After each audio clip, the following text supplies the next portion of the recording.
навори рақсу бозӣ дар яке аз масоҷиде ки ба макони фароғатӣ ва тӯйхона табдил ёфтааст, дар шабакаҳои иҷтимоӣ мунташир шудааст. Дар ин навор барало дида мешавад, ки як гурӯҳ аз мардону ҷавонон дар баробари овози баланди як сарояндаи маҳаллӣ ҳамроҳи мусиқӣ рақс мекунанд ва тамошобинон аз ҷумла мардону занон барои рақосон кафкӯбӣ мекунанд. Дар навори мазкур ба сароҳат дида мешавад, ки ин рақсу бозӣ ва овози мусиқӣ дар дохили яке аз масоҷиди кишвар сурат гирифтааст. Як коршинос, ки нахост номаш ифшо шавад, гуфт: аз фаршу қолинҳо ва сутунҳои баланде, ки дар ин навор дида мешавад, имкон надорад, ки ин макон масҷид набошад.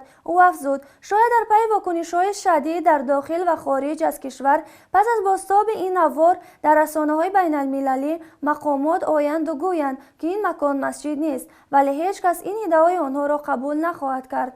ҳамчунин мақомоти вазорати дохилӣ ва дигар ниҳодҳои марбута дар Душанбе, Суғд, Кӯллоб ва Қурғонтепа аз табдили садҳо масҷид ба маконҳои фароғатӣ, варзишгоҳҳо, маркази пулис, боғчаҳои кӯдакон ва театрҳо хабар дода буданд.